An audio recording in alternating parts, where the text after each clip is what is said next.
sa ating pinagpipitagang punong guro, Ginoong Jefferson T. Ignacio, mga guro, kapwa ko kamag-aral, at mga panauhin. Isang magandang umaga sa ating lahat. Sa taong ito, ayon sa Komisyon ng Wika, ang tema ng ating pagdiriwang ngayong taon ay Pilipino at mga katutubong wika. Wika ng kapayapaan, seguridad, at inklusibong pagpapatupad ng karunungan panlipunan. Ayon sa Komisyon ng Wikang Pilipino, ang ating bansa ay may 130 wika kabilang ang Filipino Sign Language o FSL. At 40 rito ay may wikang nanganib o endangered. Ngunit sa kabila ng sari-saring wika, pinaalalahanan tayo na ang Pilipino at mga katutubong wika ang siyang nagbibigkis sa ating bilang mga Pilipino at nagsisilbing kasangkapan sa ating pagsisikap na makabuo ng isang matiwasay at ligtas na lipunan. Sa ating pagkilala sa sari-saring katutubong wika, nabibigyan pagkakataon ang lahat na makapagpahayag at makapagbahagi sa pag-unlad ng ating bansa. Kung kaya't sa pagdiriwang na ito ay maisakatuparan sana ang mithiing kapayapaan, seguridad at pagtupad ng katarungan ng mga Pilipino. Sapagkat ito ang daan upang lahat ng Pilipino sa bansa ay magkaisa. Patuloy natin gamitin ang wikang Pilipino at mga katutubong wika. Ipagdiwang ang pagiging Pilipino.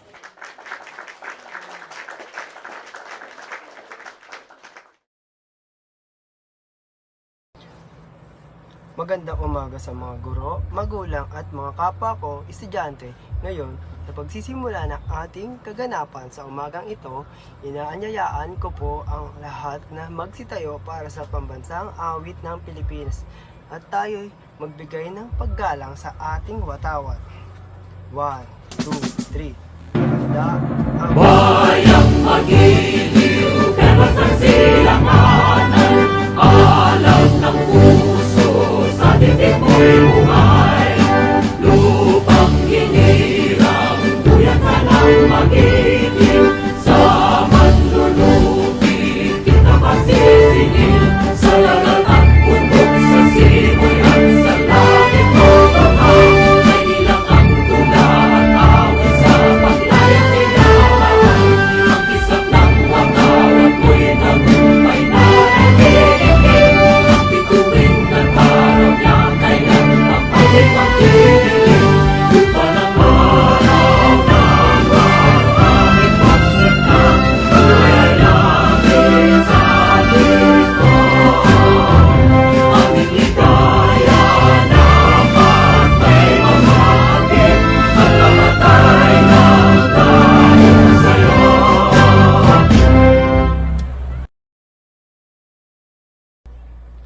tayo ay manatiling nakatayo at inahanyayaan ko po si Binibining Alcala para umpisahan ang panalangin sa umagang ito. Ilagay natin ang ating presensya sa pangalan ng Panginoon, sa ngalan ng Ama, ng Anak at ng Espiritu Santo. Amen. Panginoon, maraming salamat po sa biyayang binibigay ninyo sa amin.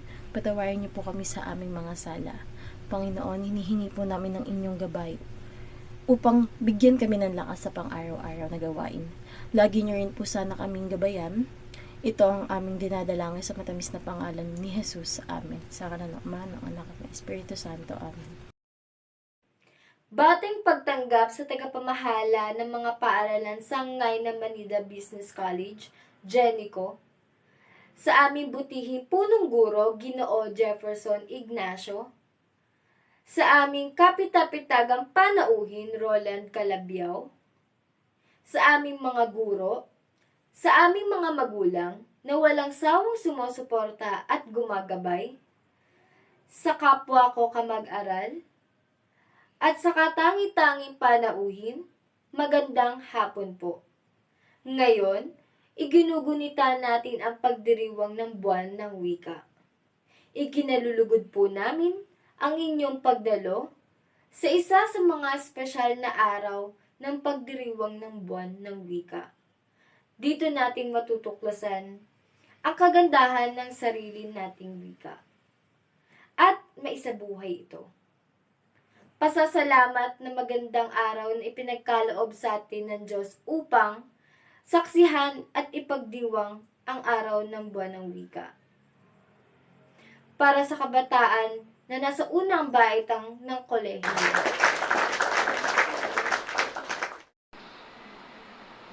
Sa ating pagdiriwang ng buwan ng wika at kasaysayan, pinababatid sa ating lahat ang diwa ng pagiging Pilipino na may kasarian o kalayaan at pagkakaroon ng dignidad bilang mamamayang may pananagutan sa bayan.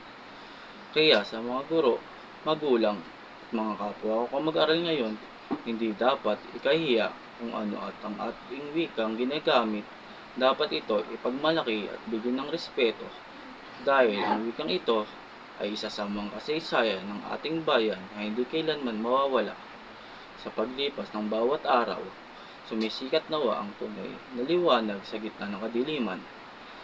Sa bawat siklab na kaliwanagan, mag-aalab nawa ang tunay na diwa ng kalayaan sa pagbabalik tanaw sa mga aral ng kasaysayan at sa paghubog ng bagong bukas gamit ang lakas at pag-iisip ng isang tunay na Pilipinong tapat sa lipunan, sa bansa at sa Diyos.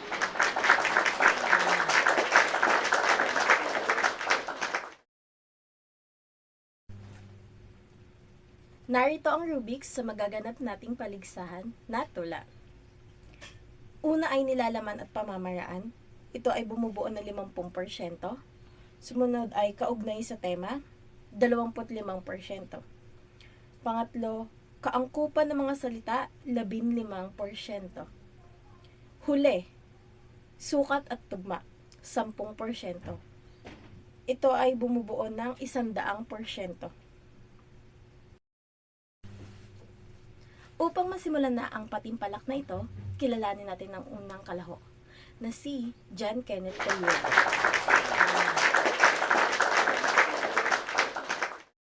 Sa wika ng ating bansay luntian, tinig ng kapayapaan, seguridad ay naisiparinig, eksklusibo at patas sa katarungan, layunin ng bawat Pilipino paglingkuran.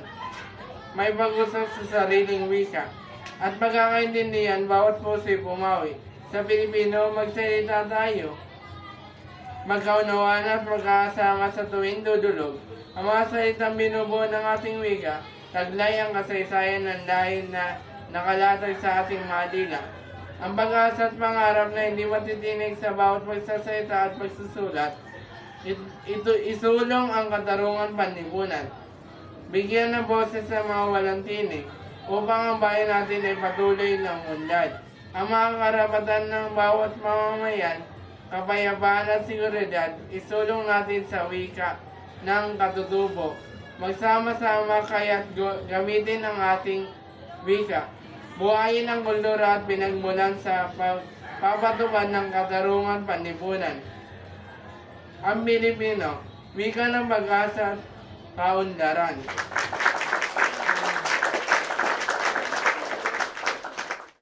Maraming salamat sa iyo, Kenneth.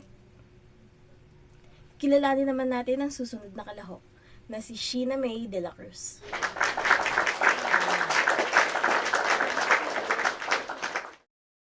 Sa wika ng ating lahi, ako'y nagsusulat tungkol sa kapayapaan at seguridad ng bayan at sa inklusibong pagpapatupad ng katanungan na naglalayong palawakin ang kaalaman. Ang Pilipino, wika ng ating puso't isipan. Nagbibigay daan sa pagkakaisa at pag-unawa sa bawat salita. May kalakip na kahulugan na nagpapahayag ng ating tunay na dangal. Kapayapaan, hinahangad ng bawat mamamayan sa bawat sulok ng ating magandang bansa.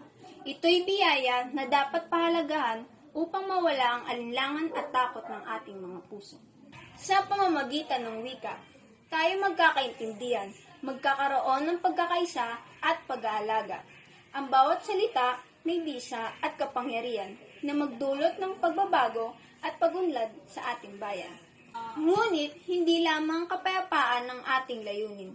Kailangan din ang seguridad at kaligtasan upang ang bawat mamamayan ay mabuhay ng tahimik at hindi matakot sa anumang panganib na dumating. Sa inklusibong pagpapatupad ng katanungan, nais natin bigyan boses ang bawat sektor ng lipunan. Ang mga may hina at nasalaylayan ng lipunan ay dapat ding marinig at bigyang pansin. Kaya't sa wika ng ating lahi, Ako'y nananawagan na pagyamanin natin ang ating katutubong wika. Gamitin ito sa pagpapalaganap ng kapayapaan at sa pagpapatupad ng mga katanungan panlipunan. Sa pagkakaisa at pag-unawa, tayo magtatagumpay sa paggamit ng wika. Tayo magkakaroon ng lakas upang ang bawat Pilipino ay mabuhay ng malaya sa isang bayan na puno ng pag-asa at karunungan.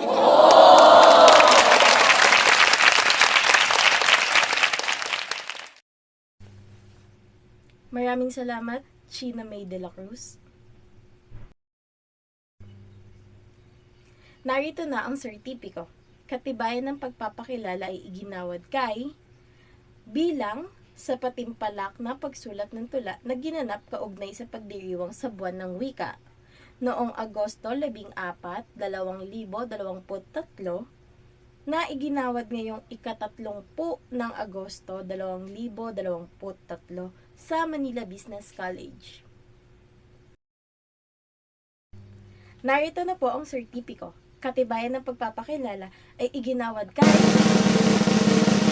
Ginoong John Kenneth Piliego bilang ikalawang nagdagi sa patimpalak ng pagsulat ng tula na ginanap kaugnay sa pagdiriwang sa buwan ng wika noong Agosto 14, 2023 na iginawad ngayong ika-30 ng Agosto 2023 sa Manila Business College.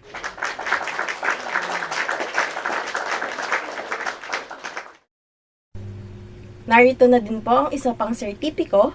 Katibayan ng pagpapakilala ay iginawad kay Sheena May de la Cruz bilang unang nagwagi sa patimpalak ng pagsulat ng tula na ginanap kaugnay sa pagdiriwang ng buwan ng wika noong Agosto 14, 2023 na iginawad ngayong ika-30 ng Agosto 2023 sa Manila Business College.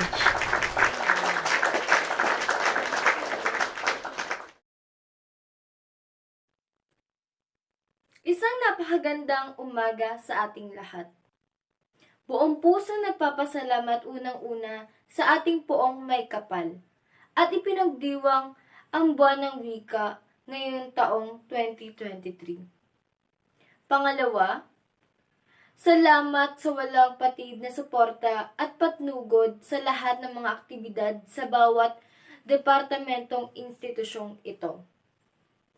Pangatlo, pasasalamat at pagpupuri sa ulo ng departamento sa Pilipino sa pagbibigay gabay sa aming mga estudyante para matagumpay maitanghal ang panuntuntunang ito, Ginoong Jefferson T. Ignacio.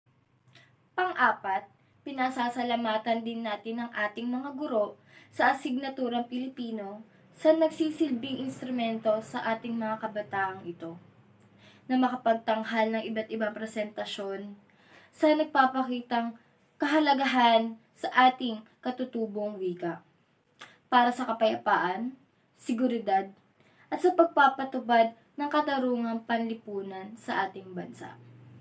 Higit sa lahat, laking pasasalamat sa mga gurong tagapayo at mga guro sa iba-ibang asignatura ito. Sa mga oras na to, sa kanilang pinahihintulutan ang mga mag-aaral para sa ensayong sinimulan nila kahapon. At sa pagbibigay daan para maitanghal ng tuluyan ang paluntuntunang ito. Aming higit na pamasaksihan kung gaano kayo kapositibo para maging matagumpay ang araw na ito. Hangad po namin ang matagumpay na tuloy-tuloy na aktibo partisipasyon, hindi lamang sa okasyong ito nakasama ang mga guro sa asignaturang Pilipino, kundi maging sa lahat na asignatura sa iba't ibang departamento. Muli, maraming salamat po sa inyong lahat.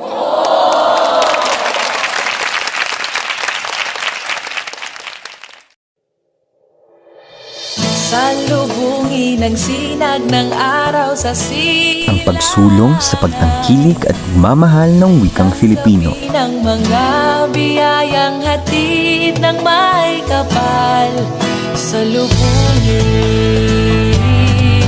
Tanggapin,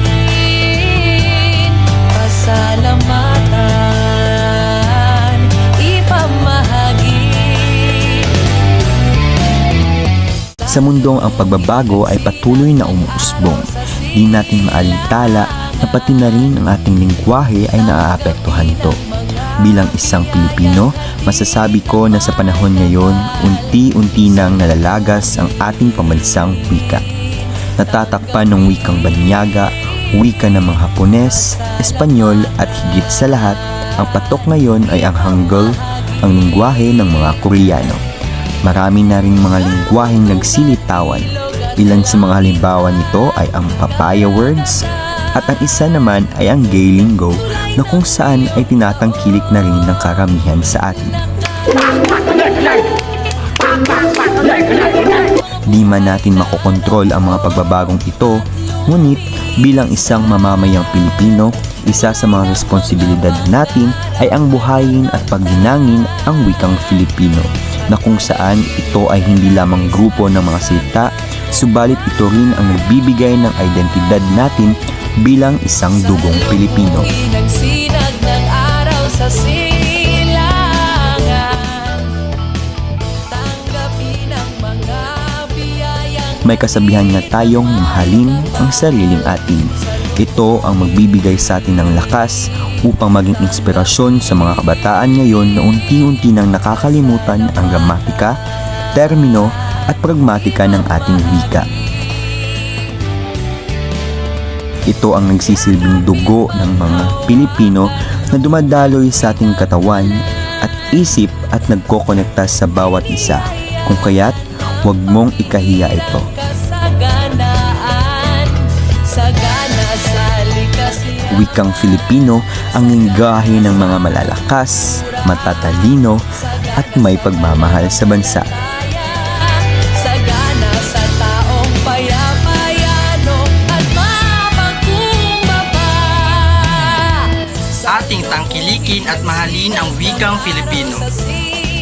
Ating tangkilikin at mahalin ang wikang Filipino. Ating tangkilikin at mahalin ang wikang Filipino. Ating tangkilikin at mahalin ang wikang Filipino.